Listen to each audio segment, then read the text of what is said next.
పేరు బాబాయ్? సుబ్బారావు. మీరేం చేస్తుంటారు? మేస్త్రిని. మేస్త్రి పని చేస్తుంది. చెప్పండి ఏంది మీ ఇబ్బంది ఏంది? ఇబ్బంది ఏముందండి, ఇప్పుడు కావాలని చేయటం తప్పితే ఇప్పుడు 1.5 సంవత్సరం అవుతుంది మొదలుపెట్టి. 1.5 సంవత్సరం అప్పుడు పుట్టింగ్లు వేసేటప్పుడు ఎక్కడికి పోయిందండి? పుట్టింగ్లు వేసేటప్పుడు ఎక్కడికి పోయారు? లేదు, స్లాబ్లు వేసారు, 1 వేసారు, 2 వేసారు, 3 వేసారు, 4 వేసారు, 5 వేసారు. 5 వేసిన దాకా ఎక్కడికి పోయారు? 5 సంవత్సరాలు ఇప్పుడు 1.5 సంవత్సరం నుంచి ఇంతవరకు అయింది. నిన్న కూడా వర్క్ చేసాం. నిన్న సార్ వాళ్ళు వచ్చారు. నిన్న మధ్యాహ్నం 12 గంటలకు వచ్చారు. ఒక గంట ఆపమన్నారు, ఆపాం మేము. నిన్న కూడా వర్క్ జరిగింది. నేను ఒక గంట ఆపమన్నారు, ఆపాం. ఆపిన తర్వాత సార్ వాళ్ళు వెళ్ళిపోయారు. వచ్చినప్పుడు అబ్బాయి మీ సామాన్ ఏమైనా ఉంటే మీరు తీసుకెళ్ళండి, ఇది కూలగొడుతున్నాం, మీరు ఎవరు ఇక్కడ ఉండొద్దు, రేపు ఉదయం నుంచి ఎవరు రావద్దు, మీ ఏమైనా ఉంటే పట్టుకెళ్ళమని చెప్పాలా. ఏం చెప్పాలా, సైలెంట్గా వెళ్ళిపోయారు సార్ వాళ్ళు. సరే వెళ్ళిపోయారని మేము మళ్ళీ నిన్న సాయంత్రం పని చేసుకున్నాము, వెళ్ళిపోయాం. ఈరోజు ఉదయం వచ్చాం. ఇప్పుడు మా టాపీ సామాను, మేము పనిచేసే సామాను అన్నీ లోపల ఉన్నాయి. మాకు రోజుకి 1000 రూపాయలు కూలి. నా కాడ 10 మంది జీతగాళ్ళు ఉన్నారు. ఇప్పుడు సమాధానం లేకుండా ఏమి లేకుండా పంపించేశారు. ఇప్పుడు జీతగాళ్ళకి నేను ఏం డబ్బులు ఇవ్వాలా? ఇప్పుడు కూల కొడుతున్నారంటే మా సార్ తోటి నేను మాట్లాడుకుంటా కదా, సార్ ఇట్లా వచ్చిందంట, కూల కొడుతున్నారంట, మరి ఏం సార్ మా పరిస్థితి, మేము ఇంత వర్క్ చేసాము, మా పరిస్థితి అని సార్ వాళ్ళతో కూడా మాట్లాడుకోండి. కనీసం నోటీస్ అన్ని ఇచ్చి ఉంటే సార్ వాళ్ళు మాకు చెప్పేవాళ్ళు. సార్ వాళ్ళు మంచోళ్ళు.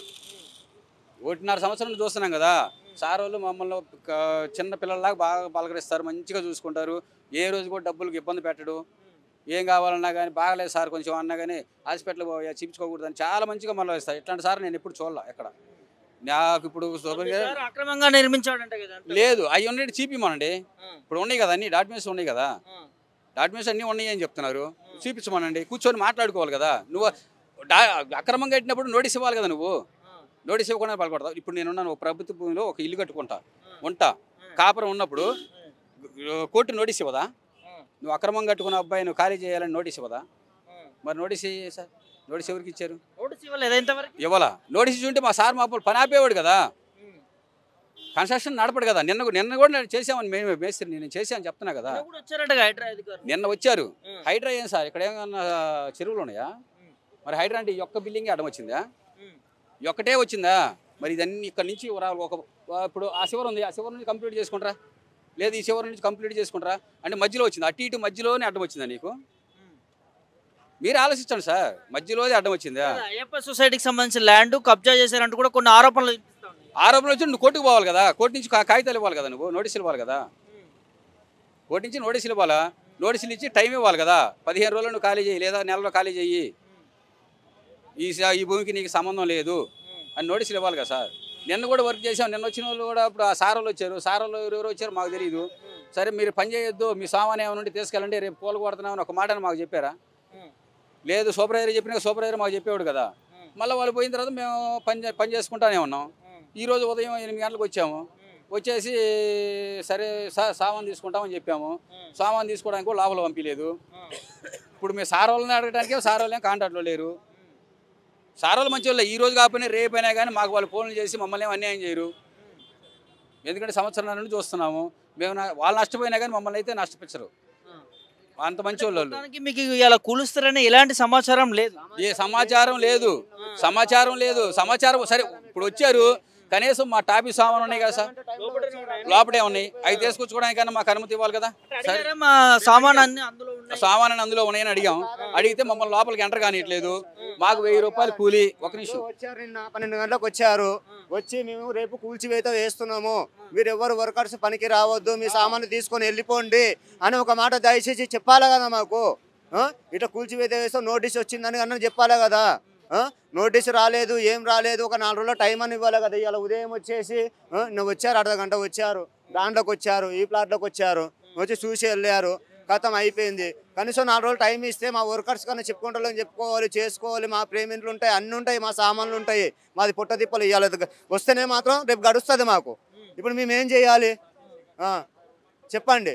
ఇప్పుడు ఏం చేయమంటారు? మా 60-70 మంది 70-80 మంది కొట్టారు, కావాలనే మా కడుపుల మీద కొట్టారు.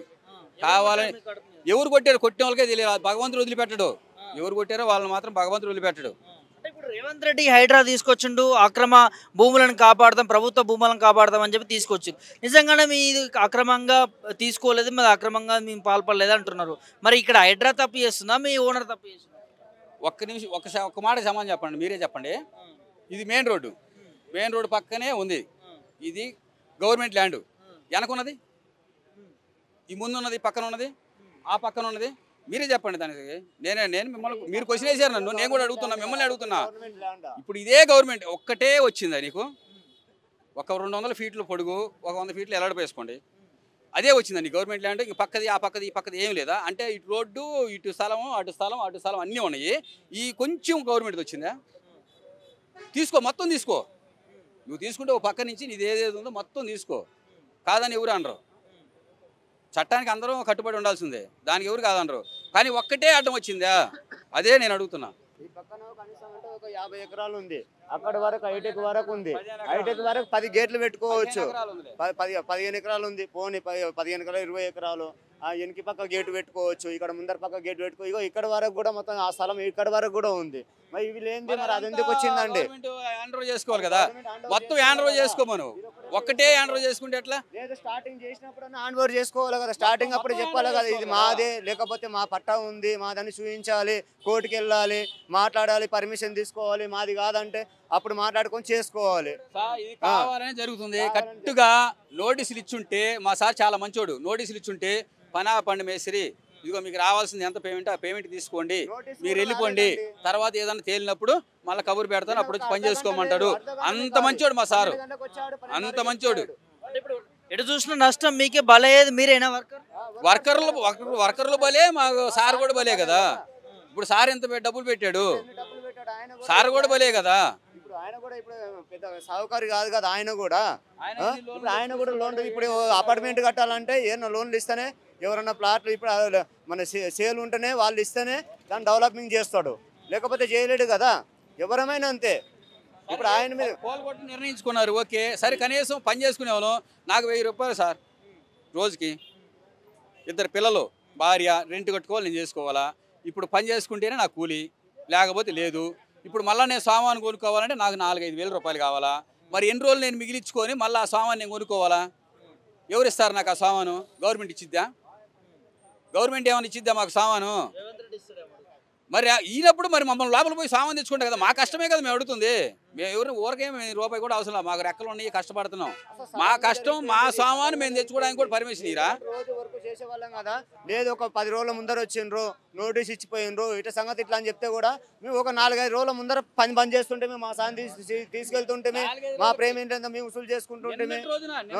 ఇప్పుడు మా వాళ్ళకి ఇప్పుడు పేమెంట్ మేము వేస్తున్నాం. ఇప్పుడు మా లేబర్కి పేమెంట్ ఇవ్వకపోతే మా వాళ్ళు ఊకుంటారా? మా వద్ద వచ్చి బిల్డింగ్ కాడ వచ్చి ధర్నా చేస్తారు వాళ్ళు.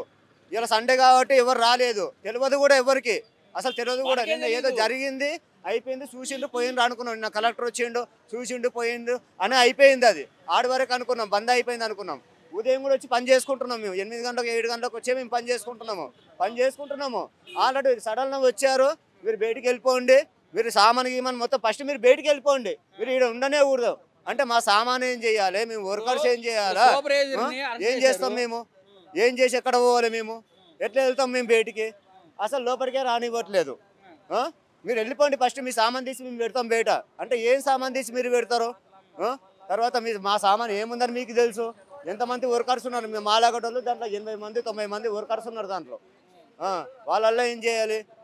కొంతమంది అయ్యప్ప సాములు వేసుకొని అయ్యప్ప మాల పోయినరు, కొంతమంది దాన్ని చేసే సాములు. ఇప్పుడు అయ్యప్ప మాల టైం కదా, శబరి పోయినరు వాళ్ళు ఏం చేయాలి? వాళ్ళు వచ్చినాక సామాన్ అడుగుతారు, చేస్తారు. ఆ వర్కర్స్ ఏం చేయాలి? సడన్గా చెప్పడం, నేను రావడం, ఒక అర్ధ గంట మాట్లాడము, అర్ధ గంటల మొత్తం వెళ్ళిపోవడము, సాయంత్రం చెప్పినా పోవాలి. సూపర్వైజర్ని బలవంతంగా లేకపోయారు, అతను సెల్లు బెక్కిపోయారు, ఫోన్ చేస్తుంటే సెల్లు బెక్కిపోయారు. ఇప్పుడు ఆ సూపర్వైజర్ ఎక్కడ ఉన్నాడు కూడా మాకు తెలియదు. మరి ఎక్కడ తీసుకెళ్లారు? వ్యాన్లు ఎక్కించుకొనేసి బలవంతంగా పోయారు. సరే మేమన్నా పోయి మాట్లాడదామంటే మమ్మల్ని అసలు తోసేస్తున్నారు. మా మాట అసలు పట్టించుకునే వాళ్ళే లేరు. ఓవరాల్గా అంటే ఇది కావాలని చేస్తున్నారు. ఇప్పుడు కోర్టు ద్వారా వచ్చే పని అయితే ముందుగా చెప్తారు, నోటీసులు ఇస్తే మా సార్ చాలా మంచోడు. నోటీసులు వచ్చిన మేస్త్రి మీరు కొన్ని రోజులు ఆపండి పని, మీ పేమెంట్ చూసుకోపోండి, తర్వాత రాపండి అని సమాధానం చెప్పి అంత మంచోడు మా సారు. ఇది కేవలం అప్పటికప్పుడే కావాలని, అప్పటికప్పుడే రావడం, అప్పటికప్పుడే చేయటం. ఇప్పుడు 1.5 సంవత్సరం కట్టబట్టి, 1.5 సంవత్సరం నుంచి నీకు గుర్తు రాలేదా? ఇప్పుడే గుర్తొచ్చింది. పరిస్థితి చూడండి, ఒకసారి బిల్డింగ్ చూడండి, మొత్తం అయిపోయింది. ఆ పట్లు ఇప్పేసామంటే గట్టి ఇంకా 10 రోజుల్లో అయిపోతుంది. మొత్తం పెయింట్ గింట్ అంతా అయిపోయింది. 10 రోజుల్లో అంతే ఓపెన్ అయిపోద్ది. ఇప్పుడు గుర్తొచ్చిందా?